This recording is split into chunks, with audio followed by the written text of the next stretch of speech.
In this video, I'm going to quickly take you through how to generate an ECDSA public-private key pair, ECDSA using the Bitcoin Coblitz curve, and then I'm also going to quickly take you through deriving a Bitcoin address from the public key portion of that key pair, and then deriving a wallet import format key from the private key. So before we get into the code and whatnot, I just want to quickly discuss what ECDSA is. And we covered a little bit in this chapter, and the digital signatures Bitcoin primitives course goes into it in much more detail. But just to give you kind of an idea of what's happening here. So basically this curve here is representing our space. So our space from 0 to n. And so all those points can be generated based on the geometry, the shape of this curve, and it gives it some unique properties. And one of the interesting things about these curves is it's difficult to actually, it's a difficult problem to actually figure out all of the n values for them. So there's specific curves that are used, and in Bitcoin it's SECP 256K1 Coblitz curve, a specific type of ECDSA curve that's used. But essentially what's happening here is you choose a generator point G on this curve, and then you use tangentials, you use tangential lines and scalar addition to find further points. And so you, like if you chose a point G here, you would draw a tangent line and you would find where it intersects with the line here, and then you would actually just do a mirror of that, and that would be adding 1. And then to add 2, you draw a line through there, and then you mirror it again, and it would be somewhere over here, and etc., etc. And so what's interesting about this is you never wind up hitting the same point twice, and also as you do this, it's quite random in the way that these points are derived. So you do this enough times to an order of a certain amount, it becomes computationally infeasible to try and reverse from one of those points to find one of the other points. And so you create this public-private key pair between 2 points, because if you have your generator point and then you choose your private key as one of those points to a certain order, and then from your private key it has a corresponding public key, it's computationally infeasible to find the private key if you have access to that public key, because of this tangential scalar process, this point addition that's happening. And so one of the advantages for using ECDSA curves like this over traditional methods or other methods where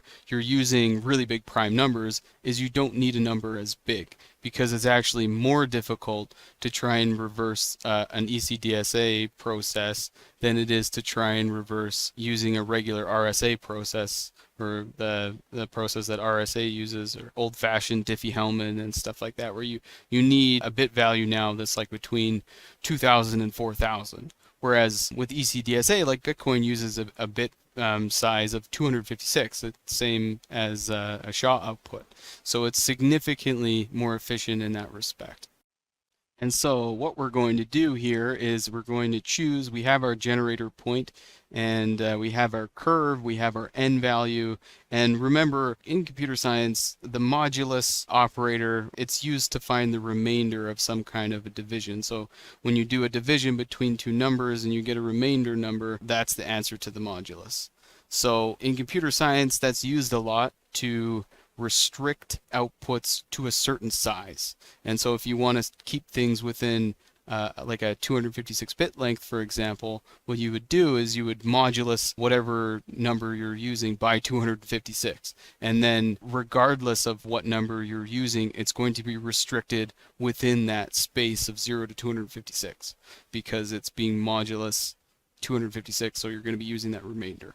Okay, so jumping into our terminal again, jumping into our tmux, I'm just going to go through a couple of examples. So first, what we're doing here is we're generating a public-private key pair using our Coblitz curve. So we got our generator point, we have our curve like we just talked about, our n value, and we're finding a pair of points within that space, so on that curve within that space. And then what we're going to do is we're going to take the public key of that key pair, and we're going to compress it first, and then we're going to turn it into a Bitcoin address. and then we're going to take the private key and we're going to turn that into a wallet import format key. And the two outputs are similar in the sense that they both use base 58 check to display them, but how you actually derive them is a little bit different.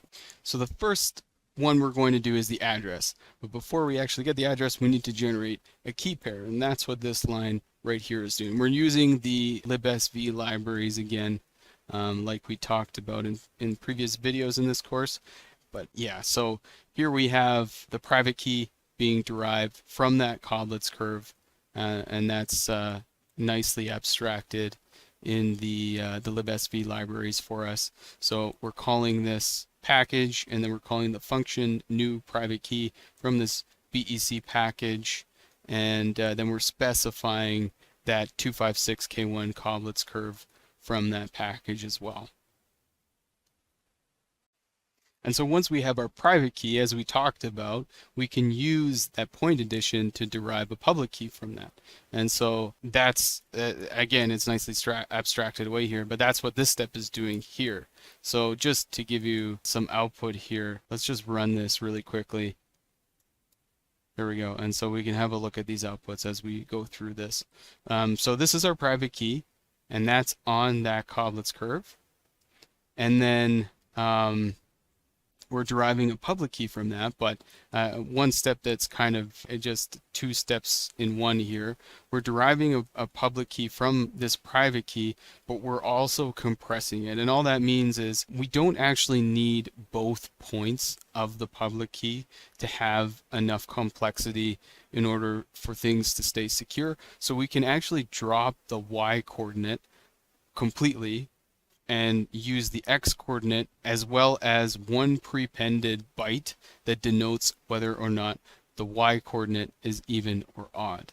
And we can actually get the y coordinate using that, but we don't actually need it in order for this to be a secure way to do things. So we just drop the y coordinate entirely, and we use a compressed form of the x coordinate, or of the point, which is just the x coordinate plus that prepended byte denoting whether or not the y coordinate is even or odd. And so Bitcoin addresses are essentially the SHA-256 and then RIPE-MD 160 hashes. That's also referred to often as hash 160. That's the hash 160 of this compressed public key. And then what we actually do is once we have that double hash, we prepend it with 0 byte in this case, because we're just going to do this as an example mainnet address. And then what we do, we have our version here. So we have our version byte, and what we're doing, right, like in this step, we're basically creating an empty byte array, and then we're prepending our version 0 for the mainnet, or 4D here for the test net. And then once we have that, we then append the resulting double hash value to that version byte. And then from there, we can derive our address, and that's basically just the base 58 check encoding of all of those values. And you'll see the values here on the right hand side. So we have our x point, we have our y point, and then we have our compressed key here, which is, this is in hexadecimal, this is actually in decimal, and this is also in decimal, and then this is in hexadecimal with that prepended byte. And so if we have a look and see here, we'll notice that this is a 3, and that's saying that our y coordinate is odd. And you'll see it ends at a 9, so yeah, it is odd. And then just to further clarify this, I'll actually take you through it step by step using the hashing calculator available on the website, so you can try this for yourself too.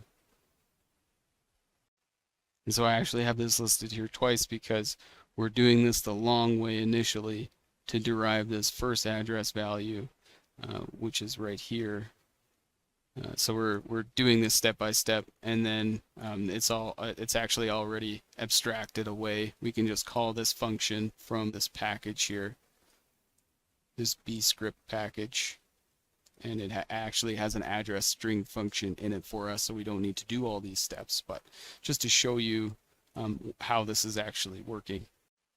So switching over to the hash calculator, let's just copy our compressed public key value here first, and then I'll pull this up.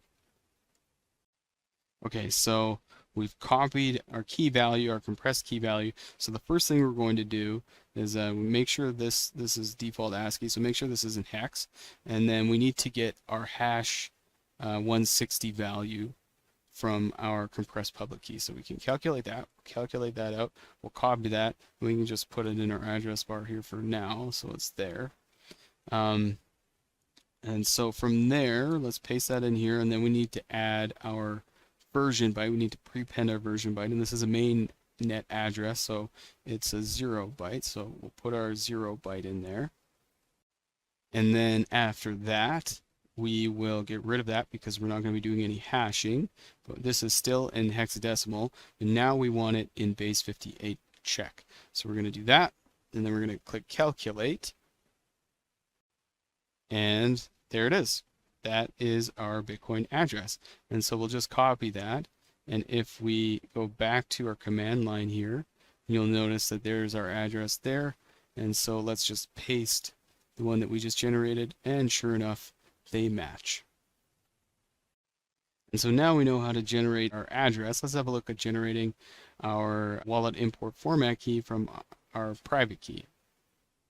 And so we'll just jump out here, CD out of there, and we'll CD into the WIF example, and then we can jump into our Explorer here, into our WIF example. Okay, and so the WIF generation is pretty similar to the address generation. There are a few key differences though. I'm just going to run this really quickly so that we can have a look at the output as we go along here. But if we jump into the code now, so we're generating our private key like we did for the address. And then from there, we're actually serializing it and we're isolating one value from that generation, which is the D value, rather than in the public key was the X value. And then from there, we're actually creating the extended private key. It's a little bit out of order here, but this is the serialized version and then the extended private key. And with this extended private key, as you'll see here, so we're basically creating a blank byte array, and then we're appending it with 1 in hexadecimal. It's an EF or a 5 value for the testnet, and then we're appending our serialized key here after that. And then we're also appending a 1, and what this 1 is denoting is the corresponding public key that can be derived from this private key is in compressed form. So it's just that X with the prepended byte denoting whether or not the Y coordinate of the public key is even or odd. And so once we have our extended private key, then we can calculate our checksum. And so our checksum, this is a little bit of a different process from the address. And so what we're doing here is first, we're just going to get our checksum, which we need for our base 58 check. And that is a double SHA-256 hash or hash 256 of this extended private key. And then what we do is we take the first 4 bytes of that checksum and we append it to our extended private key. And then once we've done that, we have that checksum appended, and we can actually encode it all into base 58, and that gives us our wallet import format key. And so just like we did with the address, I'll show you an example of that using the hash calculator. So before I do that, I'll just copy the serialized version of our private key here. And then we'll pull our hash calculator back up. We'll just get rid of that value. We'll paste in our private key. We know that's in hexadecimal, and that's also in hexadecimal, our output. And so what we'll do here is, remember, we want to prepend our version byte, and so we're prepending that with a 1, and it would be a 5 if we were the EF, or a 5 if we were doing a testnet address. And then we also want to append our number 1 to denote that this is a compressed, the corresponding public key to this private key would be compressed. And then from there, we need to generate our hash 256. So let's go ahead and do that. We calculate that out.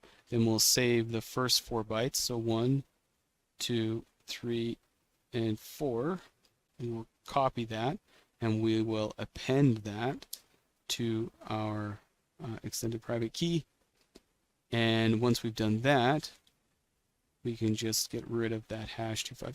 And our input is still in hex, but our output is now going to be in base 58. Remember, we're not going to do a base 58 check because we've already calculated that check out. And if we do a calculate hash, there we go. We now have our wallet import format key. So if we copy that, and then let's just go back to our command line here, we can paste that in, and sure enough, they match. And so hopefully this has demystified this a little bit, given you an idea of how Bitcoin addresses and Bitcoin WIFs are calculated. Basically, you're just using hashing again, and then you're using the base 58 encoding or base 58 check encoding in a couple of different ways, but that allows you to, again, in chapter 2 we covered how using those encodings allow you to transfer those addresses and those keys more reliably and more securely across a wider variety of communication channels that maybe only support text values. So like email would be an example, although you probably don't want to be sharing your WIF over email, but your public key for sure. But anyways, hopefully that clarified some stuff for you, and I'll see you in the next chapter.